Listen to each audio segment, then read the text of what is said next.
सभी विद्यार्थियों का एक बार फिर से स्वागत। विद्यार्थियों, चैप्टर नंबर 5 का आज 8वां भाग करेंगे। हमारा यह चैप्टर अब समाप्ति की ओर है।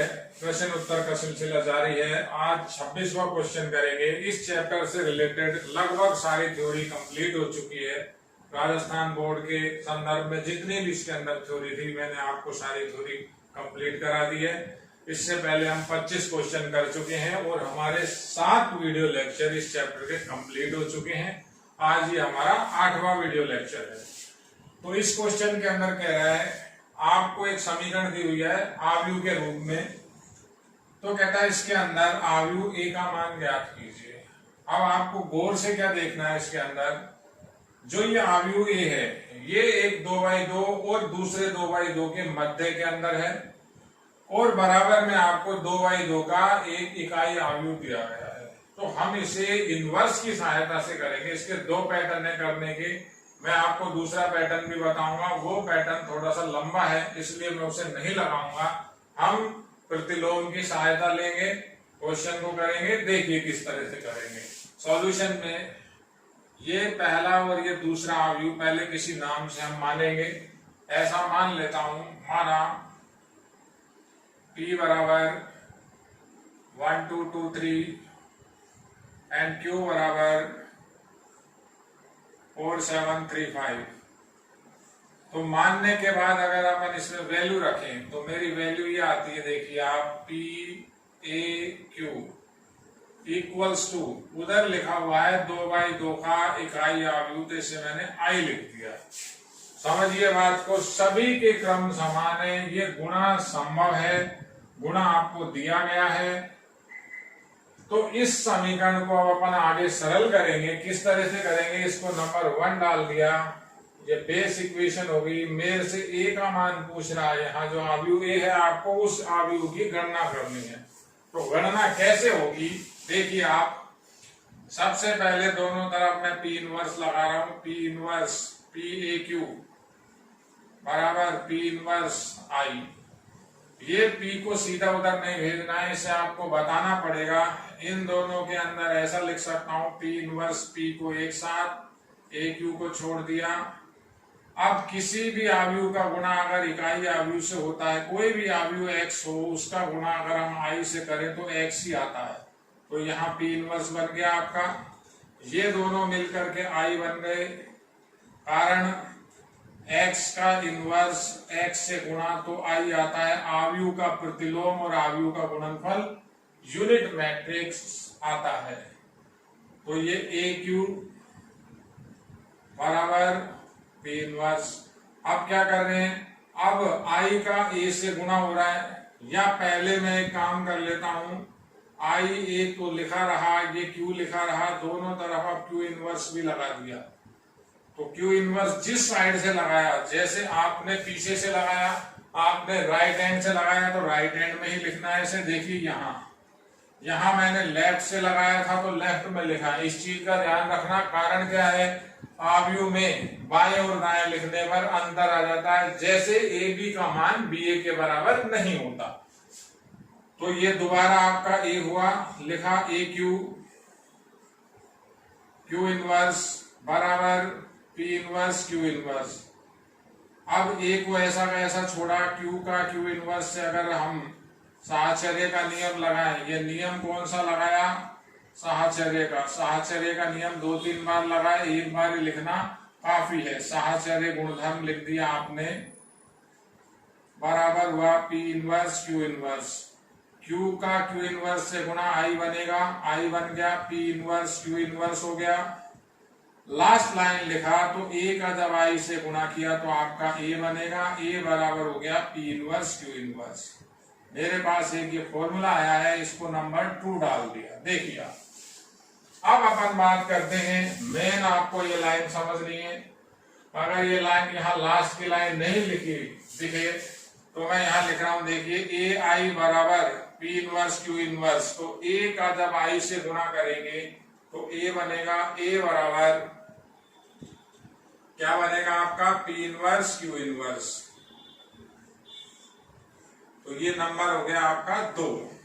इस तरह से पहले आपको ये P और Q उधर ट्रांसफर करने हैं। इस सिस्टम को देखिए, ये इंपॉर्टेंट है।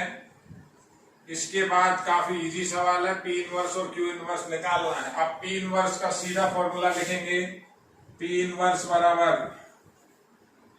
P इनवर्स की गणना कैसे करेंगे, 1 डिटर्मिनेंट P और adjoint of P। Determinant P की जो वैल्यू होगी वो शून्य होगी, फॉर्मूला है।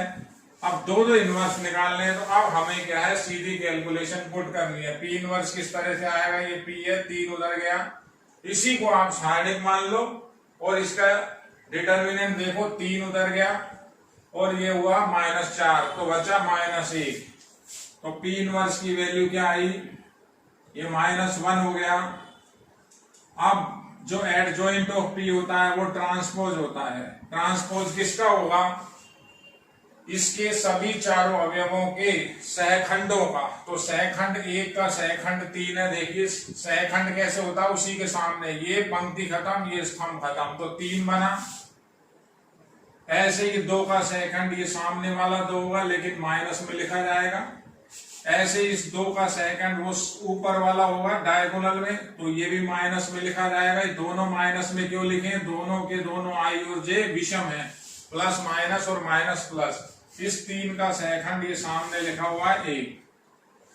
तो मेरे पास जो P इनवर्स की वैल्यू आई, समझिए आप, ये तो -1 बाहर ही रहेगा, या इसको भी अंदर शिफ्ट कर देंगे। इसका ट्रांसपोज करें तो पहले देखिए ट्रांसपोज किया तो किस तरह से आया, 3 और -2 इधर चला जाएगा और माइनस अंदर जाएगा, तो -3 और 2 हो गया।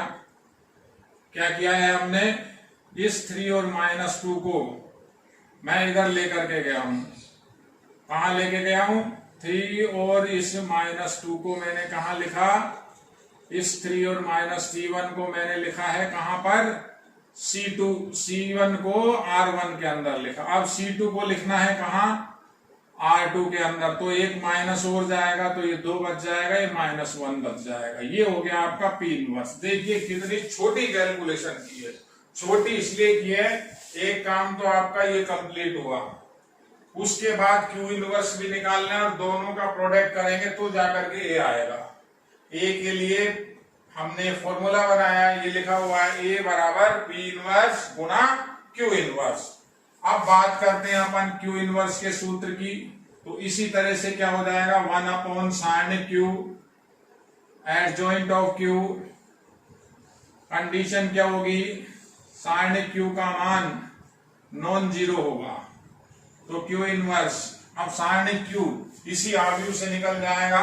कैसे, ये 20 हो गया और वो 21 हो गया, 20 - 21 -1 आया, ये भी -1 आया।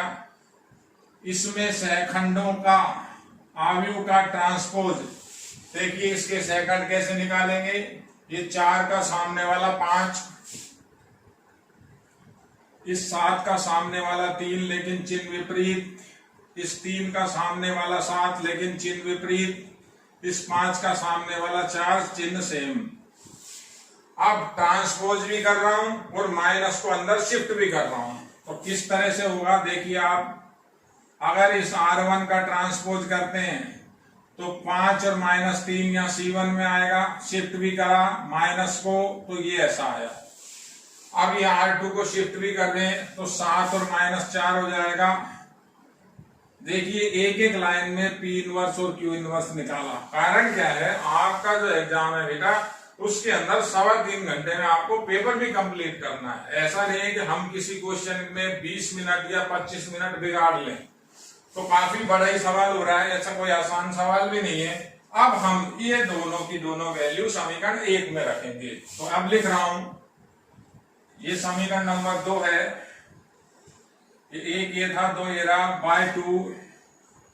2 में अगर मैं मान रखता हूं तो A की वैल्यू मिलेगी मुझे, एक बार फॉर्मूला लिख देते हैं, P इनवर्स Q इनवर्स।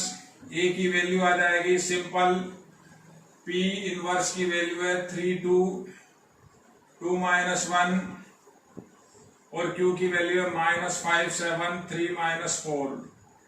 तो अब R1 C1 R1 C2 R2 C1 R2 C2 करने से आंसर A की वैल्यू क्या आएगी, देखिए आप, R1 C1 करें तो ये प्लस का 15 हो गया और ये प्लस का 6 हो गया, ये हो गया 21। देखिए आप अच्छे से। उसके बाद ये R1 का गुणा यहां करें तो ये हुआ माइनस के 21, माइनस के 21 और माइनस के 8। अच्छे से देखिए, R1 का C1 से गुणा, माइनस 21 माइनस 8 माइनस का 29 हो गया। उसके बाद R2 का गुणा किया तो ये माइनस 10 और ये माइनस 1 माइनस का 13। उसके बाद ये गुणा आया तो 14, तो ये हुआ प्लस का, और 4 ये भी प्लस का हुआ, तो ये हुआ आपका 18। ये आपका ए। इस तरह से हम इसमें ज्ञात करेंगे। इस सवाल के अंदर ये स्टेप बिल्कुल इंपॉर्टेंट है, इनको देखिए। इस सवाल को करने की दूसरी विधि भी है। दूसरी विधि क्या है, हम इस ए को मान लें तो वो पैटर्न काफी बड़ा हो जाएगा, काफी लंबा हो जाएगा, तो हम उस विधि को यहां नहीं लगा रहे। अगर इस ए को अपन ऐसा मान ले, ए बराबर अल्फा बीटा गामा और डेल्टा, तो इस ए को यहां रखें, इनका दोनों का गुणा करें, फिर 2 का इससे गुणा करें, फिर तुलना करें, तो वो भी काफी बड़ा पैटर्न है। उसमें भी कोई आपको कैलकुलेशन बहुत ज्यादा करनी पड़ जाएगी, तो वहां गलती होने की संभावना है। तो यहां हमने प्रतिलोम की सहायता से इसे सॉल्व किया है। इस क्वेश्चन को आप अच्छे से देखिए। क्वेश्चन नंबर है आपका ये 26वां।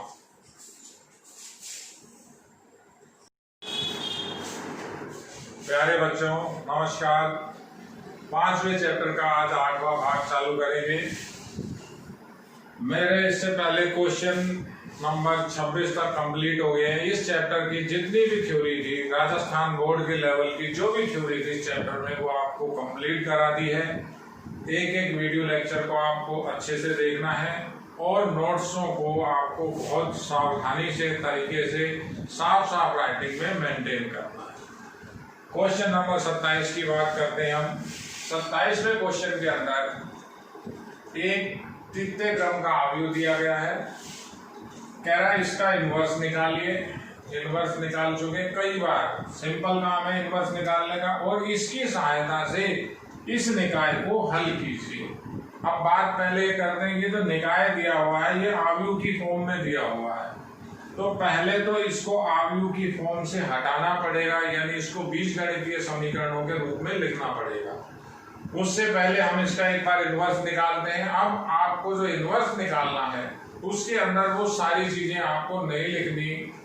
इनवर्स निकालना है तो अब आपको इनवर्स को थोड़ा सा शॉर्ट में निकालना होगा। कारण क्या है, 3 नंबर का क्वेश्चन आएगा, तो ऐसा ना हो कि हम इसी क्वेश्चन में अपने 20-30 मिनट लगा दें। ज्यादा से ज्यादा क्वेश्चन 10 मिनट का मैं समझाऊंगा, तो हो सकता है 15 मिनट 20 मिनट लगे, लेकिन जब बच्चा करता है तो 8 से 10 मिनट में एक बड़ा क्वेश्चन भी कंप्लीट हो जाता है। तो देखिए किस तरह से करेंगे। पहले इनवर्स की बात करते हैं। इस आव्यूह को मान के काम करेंगे। मान लेते हैं a बराबर 1 तो 1 माइनस 1 1 1 1 माइनस 3 और 1। ऐसा कह रहा है कि a इनवर्स ज्ञात कीजिए, तो अस्तित्व होता है। ए इनवर्स कह रहा है तो अस्तित्व होगा, इसका प्रतिलोम का अस्तित्व होगा। फिर भी हम एक बार लिखेंगे कि ए इनवर्स का अस्तित्व होगा, ए इनवर्स का अस्तित्व होगा यदि डिटर्मिनेंट ए की वैल्यू नॉन जीरो, क्योंकि सारणिक ए हमें काम में लेना ही होता है। तो सारणिक ए पहले निकालते हैं। सारणिक 1 2 1 माइनस 1 1 1 1 माइनस 3 और 1। C1 बाहर, C2 बाहर। सारणिक ए की जो वैल्यू आएगी, देखिए आप थोड़ा सा जब भी इनवर्स निकालेंगे आपको सावधानी रखनी है। अगर आपकी कैलकुलेशन में गलती हुई तो पकड़ में नहीं आएगी। तो पहले डायगोनल ऊपर से नीचे गुणा करें। पहले डायगोनल का गुणा 3, दूसरे डायगोनल का गुणा, पहले डायगोनल का गुणा आपका 1 बना, दूसरे का माइनस माइनस प्लस 30 बना, तीसरे डायगोनल का गुणा भी आपका 2 बना। 1 3 2, ऊपर से नीचे के डायगोनल गुणा किया। अब नीचे से ऊपर के डायगोनल जब गुणा करेंगे तो पहला डायगोनल 1 हुआ, देखिए आप, दूसरा डायगोनल -3 हुआ और तीसरा डायगोनल -2 हुआ। तो जो आपका साइड ए आ रहा है, साइड ए की वैल्यू आई 6 और ये प्लस का 5 हो गया, प्लस -5 4 हो गया, +4 हो गया, यानी इसकी वैल्यू 10 आ गई। Sign A non equals to 0 आया। तो अब ए इनवर्स का फॉर्मूला लिखेंगे। ए इनवर्स क्या होता है? 1 डिटर्मिनेंट ए और adjoint of A. Adjoint of A की वैल्यू नॉन जीरो। अब हमें एडजॉइंट ऑफ ए निकालना है, तो मैं इसी के अंदर वैल्यू रख रहा हूं। आप थोड़ा सावधानी से देखिए। ए इनवर्स बराबर 1/10 सहखंडों से बने आव्यूह का ट्रांसपोज। सहखंडों से बने आव्यूह का ट्रांसपोज किस तरह से होगा? मैं यही इस सारणिक में सभी सहखंड आपको बता रहा हूं। देखिए 1 का लिखा, ये खत्म, ये खत्म, ये आया 1, ये इधर गया -3, -1 अपना 1 + 3 4 हो गया। तो पहला मेंबर आया 4, दूसरा प्लस माइनस अल्टरनेट ध्यान रखना है, पहले प्लस माइनस इस तरह से। अब ये -1 का, तो ये खत्म, ये खत्म, ये आया आपका 2, ये आया -3 और एक माइनस अपना, तो 5 हो गया। तो यहां लिखा -5। अगला इसका इसमें देख लीजिए, ये खत्म, ये खत्म, ये आया 2, ये आया 1, तो टोटल ओवरऑल 1 बचेगा, प्लस का ही लिखना है। इसके बाद इस 2 का ये खत्म हुआ, ये खत्म हुआ, -1 और -1 -2 हुआ, तो यहाँ +2 लिखा। अपोजिट साइन लिखना है, एक प्लस एक माइनस, इस तरह से। इस सेंटर वाले का इस 1 का निकालें, ये खत्म हो गया, ये 1 हुआ, ये -1 हुआ, ये 0 हुआ। अगला नेगेटिव होगा, इस -3 का, ये खत्म, तो ये 1 और ये भी एक 1 माइनस प्लस हो गया, माइनस यहाँ 2 हुआ, यहाँ -2 लिखा जाएगा। आपको ये काम जो करना है, अब पूरे फॉर्मूले यहां नहीं लिखने। रीजन क्या है? मेरे पास जो ये इनवर्स पूछ रहा है, ये 1 अंक का होगा और बाकी जो ये निकाय को हल करना है, ये 2 अंक का काम है। तो इनवर्स को मैं जल्दी से जल्दी निकाल रहा हूं, जिससे आपका टाइम भी बचेगा। वहां बात करते हैं इसे की, ये खत्म, ये खत्म, माइनस प्लस 3 हुआ, ये उधर गया, 1 हुआ, 3 - 1 2 बने। आप लिखोगे कैसे? प्लस माइनस फिर प्लस, तो ये आपका बना 2। देखिए उसके बाद इस 1 का ये खत्म, ये खत्म, तो ये -3 और -2, माइनस के 5, चिन्ह कैसा चलेगा? प्लस माइनस और माइनस फिर प्लस। लास्ट इस 1 का ये पंक्ति खत्म, ये स्तंभ खत्म, ये बना 1 और इधर -2 एक माइनस अपना, प्लस का 3 हुआ, तो चिन्ह कैसा? प्लस का। तो इसको आप +3 का +3 ही लिखोगे। इसका जब आप ट्रांसपोज करोगे तो क्या वैल्यू आएगी? 1/10 को आपको भी बाहर रखना है, 1/10 बाहर ही रहेगा मेरा। फिलहाल 1/10 बाहर, इनवर्स की कैलकुलेशन चल रही है। 4 - 5, 1 इधर आया, 2 0 -2 C2 में गया, 2 5 3 C3 में गया। ये आपका इनवर्स हो गया। एक आंसर आपका यहां बन गया, तो एक आंसर इसे दिया। अब इस निकाय को, ये जो निकाय दिया हुआ है, इसको बीजगणितीय फॉर्म में कन्वर्ट करेंगे। कैसे करेंगे? पहले ये जो मैट्रिक्स है 3/3 का है, इस मैट्रिक्स से गुणा कराएंगे। ये मैट्रिक्स आपका 3/1 का है, तो गुणा हो जाएगा, नया मैट्रिक्स आएगा 3/1 का। तो पहले क्या करें? इसका इससे गुणा करें। तो लिख रहे हैं निकाय को बीजगणितीय रूप में बदलने पर जब तक आप बीजगणितीय रूप जो आपको बताया हुआ a1x b1y c1z बराबर d1 a2x b2y c2z बराबर d2 इस फॉर्म में नहीं बदलोगे तो अपन इसको काम में नहीं ले सकते और इस निकाय का हल भी नहीं हो सकता। तो पहला ये काम, इस निकाय को बीजगणितीय रूप में किस तरह से बदलेंगे, ये मैट्रिक्स ही बनेगा। R1 जब C1 से गुणा करूंगा, देखिए R1 का C1 से गुणा किया तो x प्लस जेड आया, एक ही मेंबर आया, ये 3/1 आएगा। उसके बाद R2 C2 से गुणा करूंगा तो 2x प्लस y आएगा, z के साथ 0 हो जाएगा। इसका इससे गुणा करूंगा तो y प्लस z आएगा। देखिए इन दोनों का गुणा हुआ इक्वल्स टू, अब क्या कर रहे हैं, थोड़ा सा हम संक्षिप्त में काम कर रहे हैं। ये 1/2 तो अंदर इसके अंदर जाएगा, 2 इसके अंदर जाएगा और दोनों को ऐड करना है। ये 3/1 है, ये भी 3/1 है, तो दोनों के संगत अवयव आपस में जुड़ेंगे। तो कैसे लिखेंगे, पहले x की टर्म लिख रहा हूं। देखिए पहले इसको ऐसा कैसा अगर लिखा तो ये 2 अंदर गया y हुआ और ये 2 अंदर हुआ 4 हुआ, तो ये हुआ y प्लस 4। ये पहला मेंबर हुआ 11 नंबर, उसके बाद 21 नंबर और 31 नंबर लिखना है। ये भी 3/1 का बनेगा। सावधानी से इसी स्टेप को देखिए, इसी के लिए मैंने क्वेश्चन किया है, इनवर्स निकालना तो आपको मालूम है। अब ये 3 बना, जब 1/2 अंदर गया ये 0 ही बना, तो ये आपका बना 3z केवल, और लास्ट में ये बना माइनस का x, और जब ये 2 अंदर गया था प्लस 2 हो गया। तो ये इस तरह से दोनों अवयव कैसे आए, समान। तो संगत अवयवों की तुलना करें, संगत अवयवों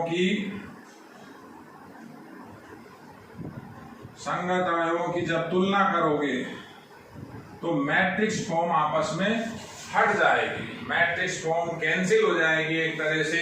जब 2 अवयव समान होते हैं तो संगत अवयवों की तुलना होती है। तो पहले क्या आ रहा है, x plus z equals to y plus 4। दूसरी इक्वेशन आ रही है 2x plus Y equals to 3z, और तीसरी इक्वेशन आ रही है y plus z equals to minus x plus 2। इस निकाय को मैं यहां लिख रहा हूं। अब जो फाइनली मेरा जो निकाय बना, एक तरफ ला करके लिख रहा हूं x minus y plus z बराबर 4। देखिए किस फॉर्म में लिखा, a1x plus b1y plus c1z बराबर d1, ऐसे दूसरे को ऐसे तीसरे को। तो ये आपका बनेगा 2x प्लस वाई माइनस का 3z बराबर 0, ये 0 ये इधर कोई अचर नहीं है। लास्ट में बनेगा x plus y plus z बराबर 2। ये मेरे पास जो निकाय आया, ये निकाय का बीजगणितीय रूप आ गया, निकाय का बीजगणितीय रूप। मैट्रिक्स रूप से निकाय को बीजगणितीय रूप में हमने कन्वर्ट कर लिया। इसमें मेन काम एक ये था। अब आपको क्या करना है, इस ए इनवर्स की हेल्प लेनी है और इसको सॉल्व करना है। तो आगे मैं यहां कर रहा हूं, देखिए बड़ा सावधानी से। ये हमारा ए है, एक बार इसे मैं हटा रहा हूं, इसे आप ध्यान रखिएगा। ये ए की वैल्यू है, ए इक्वल्स टू लिखा हुआ है। तो मैं अब आगे क्या करूं, माना निकाय का हल किस तरह से लिखें, px बराबर q। अब ए बी को आप छोड़ो, अपन क्या लिखते हैं, ax बराबर b। तो a तो अपन ने मान लिया, तो इसको ये लिखा निकाय को। तो इससे क्या मिलेगा मेरा, x बराबर p इनवर्स q, ये नंबर 1 या 2 जो भी डाल दिया। तो p की वैल्यू क्या है यहाँ पर, अब p की वैल्यू आप क्या बताओगे, 1 2 1। देखिए 1 2 1, q की वैल्यू क्या आएगी, p की वैल्यू हुई, सॉरी c1 के अंदर लिखा, c2 के अंदर क्या लिखा जाएगा, 1 1 अगेन 1, और c2 के अंदर क्या आएगा, z के गुणांक 1 -3 और 1। अब देखिए इसको इससे लिंक कर सकते हैं। ये जो a है और ये जो p है दोनों के दोनों इक्वल हो गए। इसको अभी काम में ले लेंगे। x की वैल्यू हुई xyz और लास्ट में आप जो q बताओगे, यहाँ q क्या आएगा आपका 402। तो यहां पर वापस आ जाए, रीजन क्या दें, a और p दोनों इक्वल आ रहे हैं, a इक्वल्स टू p, तो a इनवर्स बराबर हो जाएगा p इनवर्स। तो ये p इनवर्स की वैल्यू को मैं यहां रख रहा हूं 1 में वापस। तो x की वैल्यू क्या बनेगी, a इनवर्स और q। इनवर्स आपको नहीं निकालना पड़ा, इनवर्स हमारा पहले ही निकला हुआ है। तो अब कैसे काम करेंगे, केवल इसके अंदर वैल्यू रखनी है। कैसे रखेंगे, x y z, A inverse की वैल्यू 1/10 पहले बाहर, ये लिखा 422 माइनस 505 1 माइनस 23, उसके साथ क्यू ये रहा 402। सिंपल इसको सोल्व करना है। सोल्व करेंगे तो ये भी 3/1 का आएगा, ये 3/1 का है। संगत अवयवों को समान करूंगा, एक्स वाई जेड का मान आएगा। देखिए आप इसको आगे किस तरह से करेंगे। आगे मैं यहां पर ये 2 स्टेप हटा रहा हूं। देखिए अब सॉल्यूशन की बात करें तो एक्स वाई जेड की वैल्यू चलेगी, एक्स वाई जेड 3/1, 1/10 बाहर रहेगा। अभी R1 C1 का इंटू करोगे तो 16 0 और 4, 16 0 4। देखिए R1 C2 करोगे -20 0 और 10, -20 0 और 10। सावधानी से देखिए, कैलकुलेशन बिल्कुल परफेक्ट करनी है। R2 C1 करोगे तो 4 0 and 6, 4 0 and 6। एक स्टेप मैं ये भी हटा रहा हूं। तो एक्स वाई जेड की वैल्यू आएगी आपकी, ये आपका बना 20, 10 अंदर गया 2 बना, ये बना -10, 10 का भाग लगा तो -1, ये बना 10 और 10 का भाग लगा तो 1। अब लिखेंगे ये 3/1 है, ये 3/1 है, दोनों बराबर है तो क्रम तो बराबर होंगे ही होंगे, कोई नीड नहीं है इसको लिखने के। क्या लैंग्वेज लिखेंगे, फाइनल आव्यूह में संगत अवयव, आव्यूह में संगत अवयव समान करने पर, संगत अवयव समान कीजिए, आंसर आएगा x बराबर 2, y बराबर -1, z बराबर 1। ये इस निकाय का हल हुआ। हमने किसकी सहायता ली, हमने सहायता ली इस a इनवर्स की। पहले जो मेरे पास निकाय दिया हुआ था उस निकाय को आव्यूह रूप से हमने बीजगणितीय रूप में कन्वर्ट किया है। जो ये स्टेप थे इंपॉर्टेंट थे। उसके बाद सिंपल इस निकाय का हल माना, px बराबर q। तो जब p उधर जाता है, फॉर्मूला आपको पूरा नहीं बताना, p उधर ट्रांसफर कर दिया, x बराबर p इनवर्स q हो गया। अब कंपेयर कराया तो ये जो a था और ये p था, दोनों के दोनों इक्वल है। a बराबर p है तो प्रतिलोम भी बराबर होंगे। यहाँ p इनवर्स की जगह a इनवर्स लिखा, इसमें जो a इनवर्स की वैल्यू निकाली थी वो रखी, सरल किया, ये आंसर है। ये भी सवाल आपका इंपॉर्टेंट है। मेरा ये चैप्टर लगभग खत्म होने पे है, क्लोजिंग पे है। इसके राजस्थान बोर्ड से रिलेटेड सारे शानदार सवाल मैं कर चुका हूं।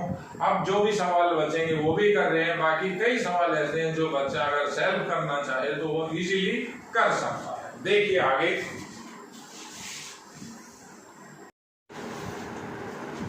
प्यारे बच्चों 28वां क्वेश्चन देखिए। इससे पहले मैं आपको एक बात बता रहा हूँ, क्वेश्चन का जो क्रम है आपको आगे पीछे मिलेगा। मेरा जैसे ये पूरे वीडियो लेक्चर में जैसे 28वां क्वेश्चन है तो हो सकता है 26वां बाद में आ जाए। ये रीजन क्या है, जब हम अपलोड करते हैं या हम वीडियो को मिक्स करते हैं तो मिक्स करते टाइम जो सॉफ्टवेयर है वो उसको आगे पीछे ले लेता है, या कई बार हमसे भी हो जाता है। तो इसके लिए आपको कोई चिंता नहीं करनी है। क्वेश्चन पूरा मिलेगा। थ्योरी आपकी इस चैप्टर की कंप्लीट है, ये चैप्टर अपनी समाप्ति पर है। एक एक वीडियो को आपको अच्छे से देखना है, वीडियो देखने के बाद ही नोट्स बनाने हैं। देखिए इस क्वेश्चन के अंदर कह रहा है एक निकाय दिया हुआ है 2 वेरिएबल का, इसको आव्यूह विधि से हल कीजिए। तो ये भी इंपॉर्टेंट है, मैंने आपको इससे पहले 3 वेरिएबल के काफी सवाल किए हैं, अब ये 2 वेरिएबल का सवाल है। तो जैसे आव्यूह सिद्धांत के अंदर जो थ्योरी चलती है वो इसमें भी काम आएगी। किस तरह से करेंगे देखिए, आव्यूह सिद्धांत के हिसाब से हम क्या लिखते हैं, माना निकाय का हल।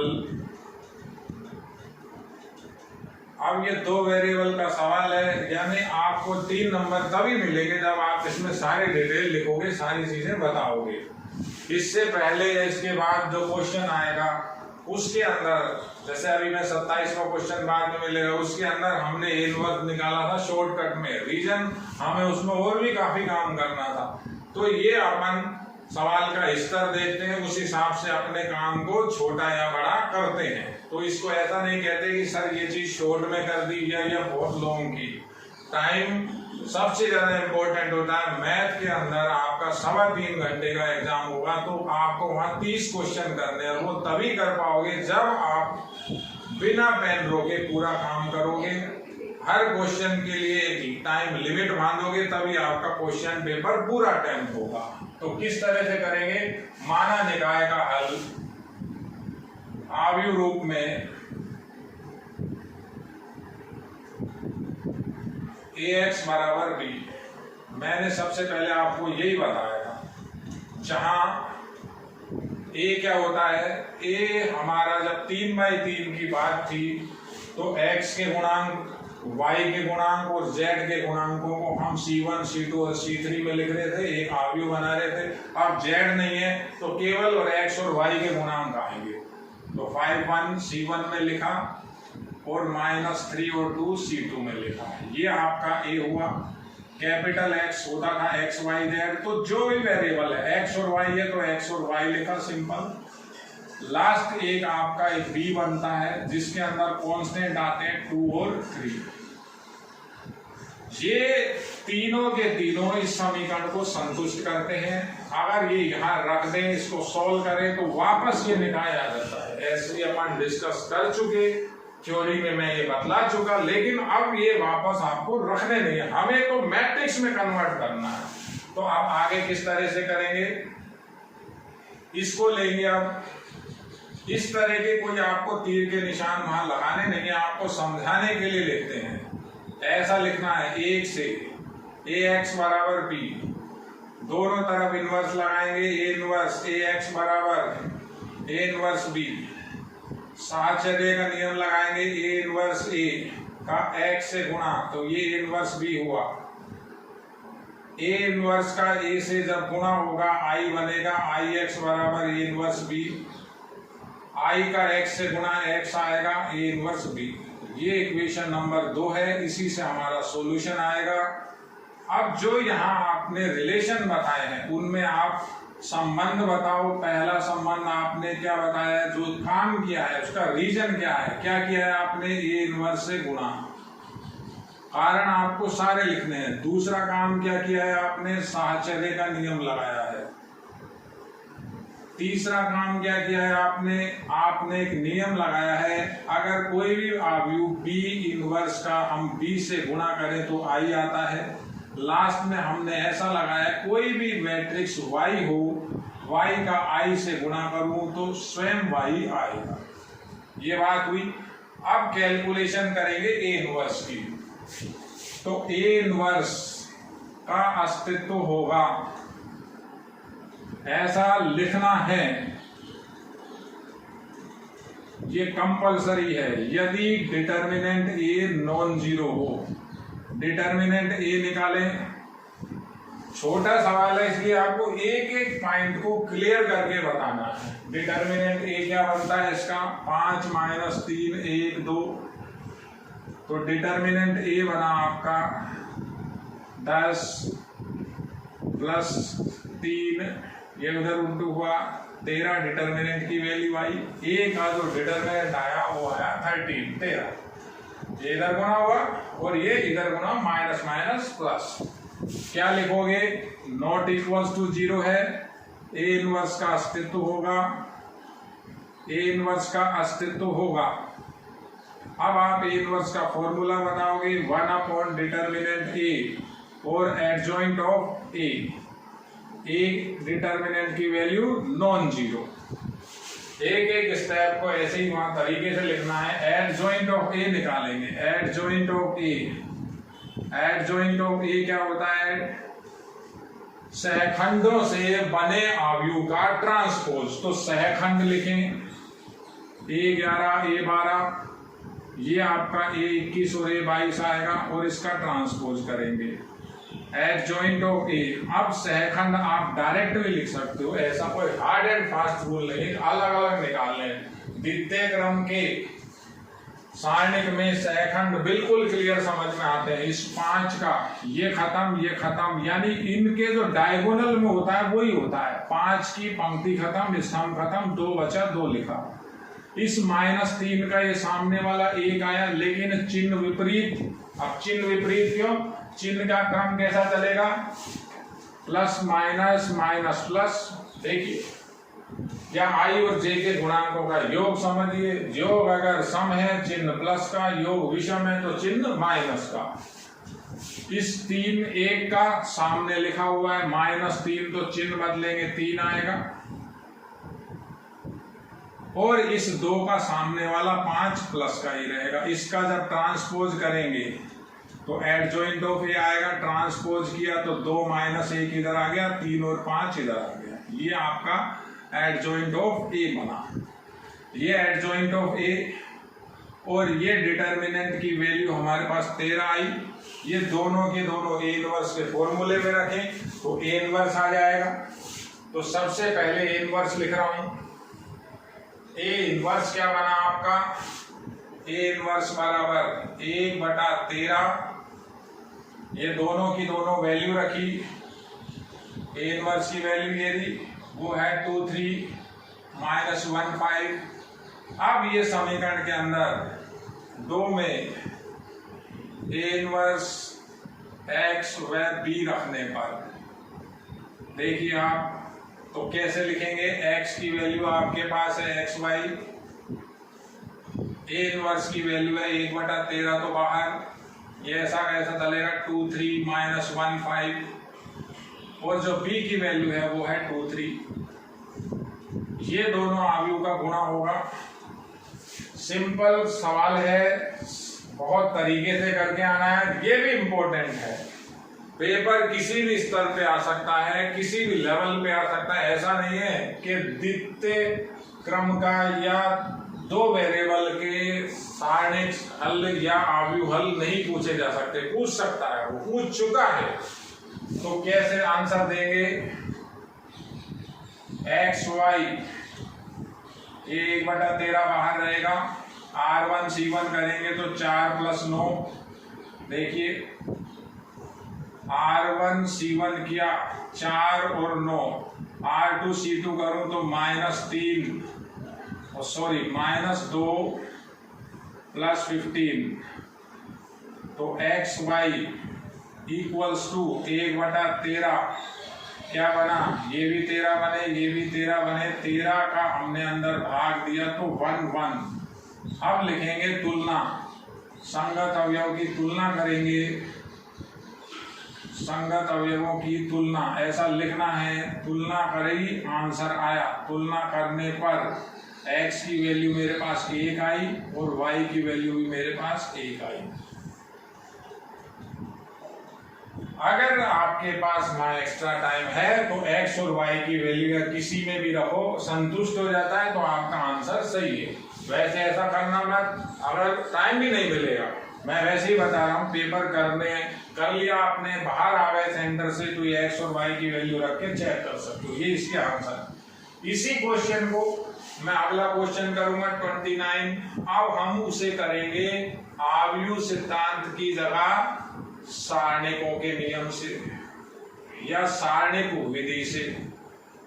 तो दोनों की कैलकुलेशन अलग अलग है लेकिन आंसर सेम होगा, वो भी इंपॉर्टेंट है, ये भी इंपॉर्टेंट है। ये बात चल रही है हमारे द्वितीय क्रम की या दो वेरिएबल के जो निकाय होते हैं उसका सॉल्यूशन आव्यूह विधि से इस प्रकार होता है। आगे देखिए क्वेश्चन नंबर 29। देखिए विद्यार्थियों, क्वेश्चन नंबर 29। इस क्वेश्चन में कह रहा है सारणी का उपयोग कीजिए या क्रैमर विधि लगाइए और इस निकाय का हल ज्ञात कीजिए। इससे पहले आपको क्वेश्चन कराया था, उसके अंदर हमने आव्यूह विधि से उसे हल किया था। अब वही क्वेश्चन लिखा हुआ है, वही डिजिट लिखी हुई है, विधि चेंज हो गई। विधि है सारणिकों के उपयोग से या सारणिक सिद्धांत से या क्रैमर की सहायता से। क्रैमर ने दिया था रूल तो क्रैमर के नाम से ही चलता है, ये भी इंपॉर्टेंट है। तो इसके अंदर अपन क्या करते हैं, अपन ऐसा लिखते हैं सॉल्यूशन के अंदर क्रैमर के अनुसार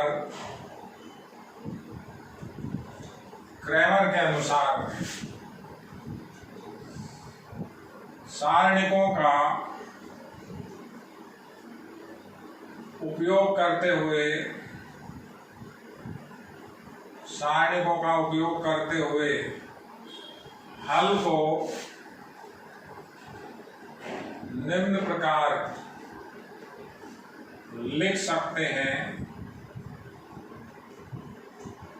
किस तरह से हल बनाएंगे, x बटा डेल्टा 1 y बटा डेल्टा 2 बराबर 1 डेल्टा। अब पहले इसकी बात करते हैं। आपको मैंने जब 3 वेरिएबल का रूल बताया था सारणिकों से, उसे कैसे हल करते थे, एक वेरिएबल और होता था 1z डेल्टा 3। तो वो बात थी समतल के अंदर ये दो रेखाएं हैं, दो रेखाओं का निकाय है, इसका हल क्रैमर इस प्रकार से बताता है। यानी जो z डेल्टा 3 का स्टेप है वो इसमें नहीं होगा। इसकी कंडीशन आपको मैंने प्रकृति डिस्कस की थी, डेल्टा की वैल्यू शून्य होनी चाहिए। तो अपने पास डेल्टा 1, डेल्टा 2 और डेल्टा 3 तीन सारणिक बनेंगे। तीनों सारणिकों की कैलकुलेशन करेंगे, इस फॉर्मूले के अंदर अपन वैल्यू रखेंगे। तो इसको मैं इक्वेशन नंबर 1 डाल रहा हूं। सबसे पहले आपको डेल्टा निकालना है। ऐसा लिखना है हल का अस्तित्व होगा यदि डिटर्मिनेंट ए, वहां डिटर्मिनेंट ए कहां बनता था, आव्यूह विधि में वही डिटर्मिनेंट बनता था। जैसे अपन लिखे डिटर्मिनेंट ए, अब ये डिटर्मिनेंट ए ही बनेगा। इससे पहले के क्वेश्चन को देखिए 28 को। तो अब डिटर्मिनेंट ए का नाम बदल के डेल्टा हो गया, डेल्टा नॉट इक्वल टू 0 आप लिख सकते हो। हल का अस्तित्व कब होगा, यदि डेल्टा की वैल्यू नॉट इक्वल टू 0, ये आपको लिखना पड़ेगा। अब डेल्टा किस तरह से होता है, डेल्टा के अंदर आपको बताया था C1 के अंदर x के गुणांक 5a, C2 के अंदर y के गुणांक, सिंपल सॉल्यूशन वही 10 माइनस 3 13 आया। डेल्टा की वैल्यू 13 आ गई, नॉट इक्वल टू 0 है, अतः हल संभव है। हल संभव कब होगा, जब डेल्टा की वैल्यू अशून्य हो। तो डेल्टा 1 को यहां रखना है। अब डेल्टा 1 की बात करें तो डेल्टा 1 मैंने आपको ऐसे बताया था, जब 3 वेरिएबल का सिस्टम होता है तो हम जो पहला स्तंभ होता है जिसमें x के गुणांक लिखे जाते हैं उसको d1, d2 और d3 से रिप्लेस करते हैं। अब यहाँ पे हमारे पास 2 है, d1 है और d2 है। तो x इसी तरह से पहले C1 में ये 5 और 1 को आप रिप्लेस करोगे किससे, 2 और 3 से। x के गुणांक को रिप्लेस किया, y के गुणांक एज इट इज लिखे। y का गुणांक पहला -3, दूसरा 2। डेल्टा 1 की कैलकुलेशन आई बिल्कुल सिंपल, 4 -9, ये अगेन 13 आया। देखिए इसी क्वेश्चन को आप पहले जो 28वां क्वेश्चन किया उससे आप मैच कराओ तो आपको काफी चीजें मालूम चल जाएंगी कि क्या अंतर है आव्यूह विधि में और क्या अंतर है आपके सारणिक विधि में। दोनों में आंसर सेम होगा, लेकिन बताने का सिस्टम अलग अलग है, लैंग्वेज अलग अलग है, दोनों के कॉन्सेप्ट थोड़े से डिफरेंट हैं। अब डेल्टा टू की बात करें तो डेल्टा टू आपको किस तरह से बताया हुआ है, डेल्टा टू भी मैं यहीं लिख देता हूं, जगह कम होगी शायद। तो डेल्टा टू की वैल्यू किस तरह से कैलकुलेट होती है। अब हम क्या करते हैं, जो y के गुणांक होते हैं उनको रिप्लेस करते हैं d1 और d2 से। तो x के गुणांक तो ऐसे जैसे 5 1, y के गुणांक रिप्लेस करेंगे तो ये -3 और 2 की जगह जो ये लिखा हुआ है -3 और 2, C2 में जो होता है उसकी जगह d1 d2, तो क्या आ जाएगा 2 3। इसकी कैलकुलेशन करें तो वही 15 - 2, अगेन आपका आया 15 - 2, फिर आपका 13। तो देखिए आप इसको, ये तीनों के तीनों मान एक में रखा हूं, डेल्टा 1 व डेल्टा 2 समीकरण 1 में रखने पर, समीकरण 1 में रखेंगे। बड़ा सिंपल क्वेश्चन है, इंपॉर्टेंट भी है। ऐसा नहीं कि सिंपल क्वेश्चन होता है तो बोर्ड की दृष्टि से महत्वपूर्ण नहीं है, सिंपल क्वेश्चन है वो भी आ सकता है। तो ये वैल्यू यहां रखें तो x/13 डेल्टा 1 की वैल्यू है, y/ डेल्टा 2 की वैल्यू भी 13, और z नहीं होगा, केवल दो वेरिएबल का है x और y, तो 1/डेल्टा 1/13। तो एक तरह से 13 से 13 कैंसिल भी हो रहा है अगर करना चाहे तो कोई। फिर भी अगर किसी को प्रॉब्लम होती है तो ये दो ले, x/13 = 1/13, x की वैल्यू 1 आई, सिंपल इन दोनों को लीजिए, y/13 1/13, y की वैल्यू 1 आई। देखिए ये इसके दोनों के दोनों सॉल्यूशन हुए। हमने ये जो किया है ये मैंने किया है सारणिक या क्रैमर सिद्धांत की सहायता से। ये मेरे इस चैप्टर का लास्ट क्वेश्चन है 29। मैंने इस बुक के अंदर बोर्ड से रिलेटेड सारे महत्वपूर्ण सवाल आपके कर दिए हैं, सारी थ्योरी कंप्लीट हो गई है।